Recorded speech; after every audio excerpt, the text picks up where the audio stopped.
everyone, and welcome back to my channel, or welcome to my channel if you're new. I'm Mand.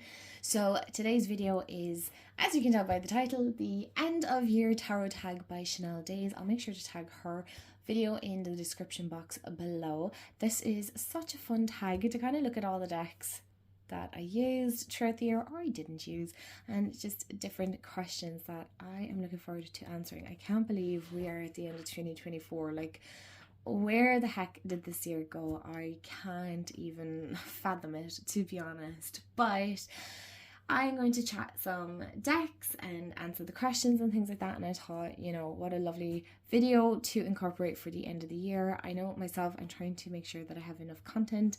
I have an upstart here, sorry.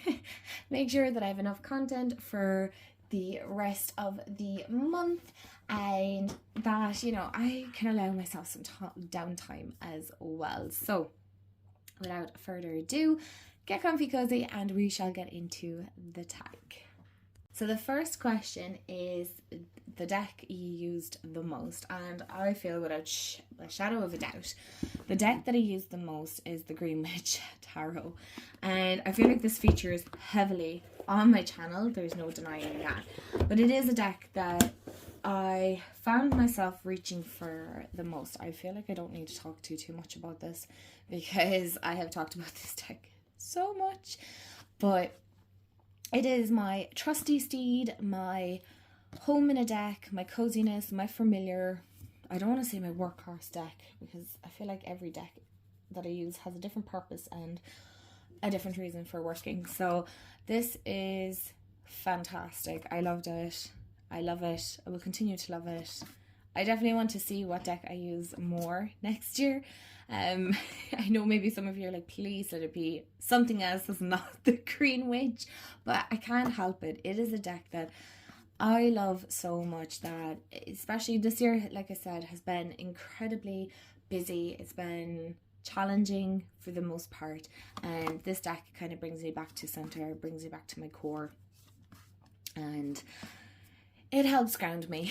It helps ground me. So yeah, this would be the deck that I used the most this year. And we'll do one more and one more, and we'll get to the next question. Second question is deck you didn't use or barely used, and there's a few. There's definitely a few, but this one kind of stood out the most. Oh, I hate the fact that I didn't use it. Is the Rosebud Tarot. I actually got it this year along with the Witch Sister, and that's another one that I barely used this year. But this is a deck that I didn't use at all. I used it for showing in videos, yes, but it is not a deck that I myself picked up and used for readings, which is very sad because wait till you see the imagery on this. It is gorgeous. It is so stunning. So I hope next year that I am going to next year for sure pull out this deck, because it is that one that I have reached for, and it makes me sad because I love the imagery on this, and I love the fact that you can build on the meanings for yourself. I feel like there's a lot in this little deck that it has to offer, and just something that I just haven't created time to dive into. And I love the black and white imagery, and then the pops of color to make the black and white imagery pop more. So I feel like very much this is ancestral work, or more kind of yeah, I suppose yes. My lights are flickering here when I said ancestral work. Definitely I feel this would be a great one, or even for spirit readings and things like that. So this is the deck that I hardly use. It's very sad. I'm not even going to dwell on it too much, but it is truly beautiful. I mean, I love the backs, and it's just, and it shuffles beautifully, and it's very underrated deck. Like, look at that.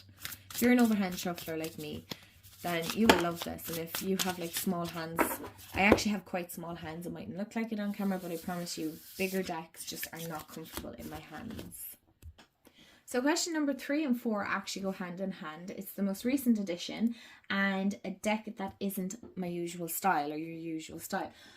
So I had seen somebody put up on some tarot group that I'm on Facebook saying that the Chicoli Tarot was going out, and it was a deck that was on my wish list for like the longest of times, and I was like, I need to get it now. I need to get it before it's gone, yada yada. No, I couldn't get the full size, But I could get the mini, and you know what? I'm glad, because I haven't picked this up. So I'm glad I just got the mini, because honestly, it's not a deck that I have reached for yet. And I say that very loosely, yet. Now, I love the fact that it does come in this little tiny hard box. It's incredibly cute, actually. It's very, very cute. Am I sorry I didn't get the large one? No, not really. This isn't my usual style. This isn't a deck that I have to actually come up way closer. I wouldn't personally see myself using. Oh, it's actually shuffled. Okay, great. I wouldn't see myself using a full size. And maybe down the line I might be able to get my hands on a larger one. I don't know. I'm not really, it doesn't really bother me, to be honest. I'm not a fan of tiny decks. Or like, we'll say, for example, Hay House are bringing out a lot of minis now. I'm like, why? What's wrong with it? Anyway, I'm not here for the mini decks as such. So first of all, mini decks wouldn't be my style. And second of all, the artwork in this would not be my style. It's not something that I would very much lean towards myself. You can see from a lot of the decks that I choose, they're quite nature themed. They're very earthy. I like collage style decks as well. So, and I like kind of celestial decks. So I kind of have the three genres that I tend to work with. And I say celestial and this card pops up. But for the most part, this wouldn't be one that I would reach for. I find the artwork very unusual and weird. But I'm here for it. I really, really like it. So I'm hoping to work with this next year. I'm watching Lisa Pepez's video because she's a lovely deep dive into it. So I love this. Like, when pigs fly, well, you know, maybe they do. Maybe they can. In tarot and in artwork, they can. But I just bought this on total panic. As such, kind of, not really. I wasn't too fussed. If I got it, great. And if I didn't, you're kind of the Irish way, so be it. 'Tis fine. It's grand. But I'm glad I have the mini at the very least anyway. Even just for the artwork, which is very unusual. It's not, again, it definitely is not my style of deck. I couldn't see myself really as such in this kind of art style. Like, I know there's what is it, the Halloween Oracle, but what is that artist? I cannot think for the life of me, that does like the doll-like creatures, I call them, but the doll-like, yeah, with the big eyes, and I don't know.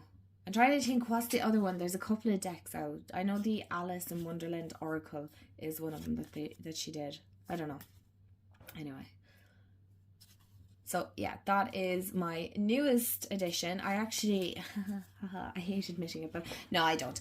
I treated myself to 2 new decks for Christmas. They're on the way. They haven't arrived, so they're actually my newest editions, but I want to talk about them in another video, but I haven't got them. So technically this is the newest edition, and it actually just so happens to fit into not my usual style. So prompt number 5 then is favorite deck pairing, which just so happened to be a deck pairing that I found towards the end of the year. So it isn't a deck pairing that I worked with all throughout the year, but it is one that I found coming up towards the, I keep saying the end, I don't know another word for it, but it was just by pure accident and just by pure intuition that these two worked, and I was like, okay, I love this and I can't wait to work with them again. And they are the Muse Tarot paired with the Healing Waters Oracle. Now, do these two aesthetically go together? No, they don't. The artwork doesn't even match. I'm not even going to lie, they don't even match. Now I'm trying to think, how am I going to show you these two? Okay, I'm going to do it this way. Very awkwardly, very authentically manned.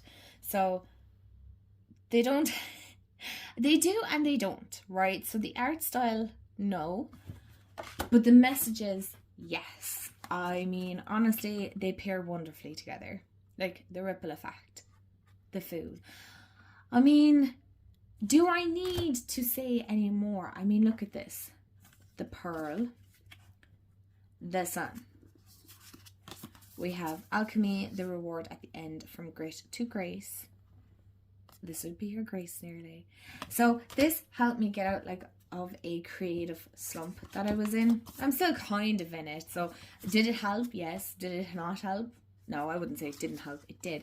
It's just winter is happening right now. Like, look at that. Ancient wisdom, the intelligence is within you. Inspiration. It is just you looking for that inspiration. So again, I love the way these two work. They were just a pure fluke that I found together, and I just added them together. I was like, yeah, I feel like these two will work, and they just so happened to work. So I was very lucky. But that's the joys of having many decks, isn't it? Or you don't even have to have a huge collection, okay? First of all, I want to say that. You don't have to have a huge collection. You can pair whatever ones you have, all right? You don't have to go off what everyone else is saying or what looks aesthetically pleasing or anything like that, because not everything is put online, right? So I don't put all my deck pairings or anything like that online or my Instagrams or anything like that. And so these just work so incredibly well. I mean, look at this. Okay, this artwork works.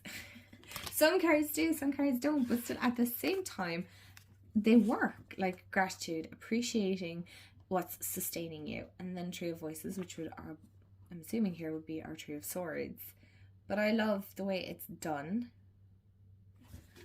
So yeah, these are totally my two favorite pair, or my favorite pairing of the year, and it was just so happened to be at the end of the year that I found it. So I'm looking forward to working with these more and diving deeper, because I actually have a bigger journal that I can journal more on my cards, which I'm looking forward to using, which I will talk about in another video. You'll have so many videos to catch up on, you guys, over December. I have so many videos that I need to get done. Okay, one more, and then we'll get on to the next question, because I don't want this to be too long either. So question number 6 then is a deck mod, bag, or any accessories bought or made. Oh my gosh, I really had to think about this, and I was like, oh, I don't know, do I have any of those? I do, of course I do. I made this bag for my Wizard's Tarot, so it's the Harry Potter tarot deck that I occasionally mention here, but I have made a journal for this, and I've gotten some new stickers, so because I was waiting in on them to come in, and I want to work and make my own little guidebook, because this doesn't come with a guidebook, so I want to make my own guidebook for this. So I feel like this is a process. I love the imagery. It works very much with the, what's the word I'm looking for, the movie, more so than anything else. So I am looking forward to kind of creating my own little guidebook for this.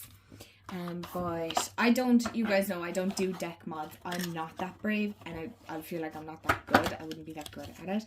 I don't want to edge the decks or anything like that, because I don't want to ruin any of my decks. But I did make this little drawstring bag myself, which I hand stitched and eyeballed. I mean, it is not professional by no means, but I'm incredibly proud of it because I made it. I did that. And like, if you looked inside, honestly, it is so dodgy, and it's so not aesthetically pleasing. Like, it is hand stitched, okay? I'll totally expose myself here. Like, it is not pretty by no means, but I don't care, because one, it's still holding together, and two, it actually came out like a bag, and I was able to do this. Like, I was able to make the drawstring and everything. Like, it works. It's a functional bag, so I can't complain, because this worked beautifully. Like, obviously I made sure that it was like cut to fit this deck. There was a little bit of extra room and whatnot. So yeah, I love this, and I love how it has turned out, and I'm extremely happy about it. I'm very proud of it, if I do say so myself. So the next one is my favorite deck backs, and that is actually on the Ancient Stones. I only need to grab one card for this. I love this. I love like the little, I call these dandelion puffs, but I don't know what they're called. You know, the ones you make a wish on. And I love like the ancient symbolism here, kind of like, as in, you know, it was like an old stone. And I love the way that this looks like it's shimmering, that it's coming out of the cards, and the colours on this is actually coming off quite blue on the camera, which I don't understand why, because it's kind of a silvery green, I suppose a teal blue, maybe teal green. It's just like that's the card there, the Stone Goddess. But I just love the backs. They're so mystical and just like it's as if you were in a game and you found the door that you're supposed to, and the whole thing lights up. I really, really love the backs on these cards. Okay, so the next two questions I'm actually putting together as well is a deck with a great theme and a deck I fell in love with. And I feel like this it works for both, is the Wildwood Tarot. Now, this isn't a new deck this year, but it is a deck that is new to me this year because I only bought it this year.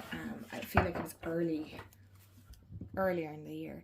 These are the backs, but I love this. I talked about this actually in a recent video of mine, but I love the theme of this. This is pure, as it says, like wildwood. It's so wild, it's so free, it's very Celtic, very pagan, very much rooted in kind of how my own ancestors on my Irish side of the family, right? So for those of you that don't know, my mom is Dutch and my dad is Irish, so I have a mixed background there. And then like if you my grandmother, my Oma, she's from Indonesia, so you can just imagine the family tree is mental. But I love this very Celtic side. So I am looking for decks that kind of lean more towards my Asian side of the family. So if you've any recommendations, I would really, really appreciate it. So more on the Indonesian side. So if any of you are kind of familiar with decks maybe that I wouldn't have come across mass market, if at all possible. But anyway, but I feel like I love the theme of this. I love the nature and the Celtic, the Druid, the connecting with nature. Oh, I was gonna say I could hear a door opening, and just the sheer beauty of this, and just how nature based and grounded. And it's a deck that I kind of bought on a whim, really. I didn't think too much of it. I was like, yeah, do you know what? I feel like everybody was talking about this at one point. I'm kind of ready to get it, and I'm so glad I did because I love it so much. Okay, so the next questions are a deck you wish existed or an out of print deck that you want. So a deck I wish existed. I'm looking here at all of my gonks. I think a gonk deck would be the best, but it doesn't have to be like a Christmas one. It could be any kind of one, something like that. And I also, what popped into my head when this question came up was like a 90s Polly Pocket. Not the new Polly Pocket, like the 90s vintage, as some people call it. I cringe when they say that. I'm like, what do you mean vintage? Like, these are toys that I had as a kid. I'm not vintage. I'm not that old. Yeah, I'd love like a Polly Pocket 90s edition tarot deck. That would be so cool. And I'm being greedy here, and an out of print deck that I would love to get my hands on is the Baba Studio, the Alice in Wonderland deck. I would so love to get my hands on that. Or is there any? No, I don't think there's any other out of print deck that I'm like, I would love to get that. There isn't. And oh yeah, so which card sums up this year as a whole? I have to, one second, I'll have to have a look at that. Okay, so what I actually ended up doing is I ended up just asking my tarot deck, like, what would you reckon would sum up the year as a whole? And the Ace of Wands came out. Now, I do have the guidebook beside me here because I just wanted to read from it. And what's popping out straight away is, what will you create with this boundless potential? And I love this. So the meaning on it is new ideas, the seed of potential, the arrival of inspiration, illumination, intense creativity, the mirror-like nature of consciousness, the interconnectedness of all things, and the ability to manifest anything. And if there was ever a card to sum up my year, that definitely would be one that, yeah, I do agree with, because it has been a year of great creation and manifestations. I have manifested very small but meaningful things. I have connected on a level I could never imagine, and I'm not going to get emotional on this, but just the connections here online as it is has just been phenomenal, and I'm extremely grateful. So yes, while I say this year has been challenging and it has been a lot, and there's been so many highlights, there's been so many highlights that I I can't believe that this is what I have created, and this is where I'm at right now in my life, and I'm truly grateful. Like, honestly, I wouldn't even pick the tower or any of the bad cards in the tarot deck, because this would pretty much sum up my card that would sum up the year. So question 12, without moving on from the emotions now. Oh my gosh, where did that come from? So my tarot practice for reflection. My tarot practice this year has been very minuscule, very simple and straightforward to the point. I haven't done a lot of very big spreads. I have tried challenges and I have failed to continue doing challenges. I have literally been able to, I'm going to just show you guys here. I've been just about able to keep up with my daily draws and my one card that is my energy for the week. That is it. That is all that I've been managing for the year. Like I said, it's been crazy busy and I had to prioritize, which happens, and I make no apologies for that. So my tarot practice in of itself has been consistent at the start of the year, but it kind of started going to the wayside towards the end of the year. I expect that to kind of happen, but for the most part, I'm not mad. I'm happy enough with where it is and where I'm going. And then the last question is, pull a card for the rest of the year or a deck you want to work with next year. So a deck I want to work with more next year is my Witch Sister Tarot and the Rosebud Tarot for sure. And what is my card for next year? Let's have a look. This is why when I do readings for this, I don't shuffle. So we have Temperance. Oh, balance. Fucking balance. I love that. I want to read that from the guidebook. We have Alchemy, Blending Energies, Harmony, Moderation, Masculine and Feminine Balance, Duality. Oh gosh, I can't even pronounce that, and I'm not going to embarrass myself. The Fluidity of Time, Meditation, the Perpetual Motion of Life, Neutrality, I can't, lads, my brain is just not. Restraint, Patience, and Purpose. I walk the middle path and I nourish my spiritual wholeness. Oh, I'm here for that. We're keeping it. That's my card of the year. We've done it on camera and that's what I'm going with. So I'm going to wrap up this video and I'm going to say thank you so much to Chanel Days for such a fabulous tag to end the year. I appreciate it so much, and I appreciate those of you that have watched and hung out, and let me know if you've done this tag. And yeah, I'm wishing you a wonderful day, afternoon, evening, wherever you are in the world, and I will chat to you all in the next video. Bye guys.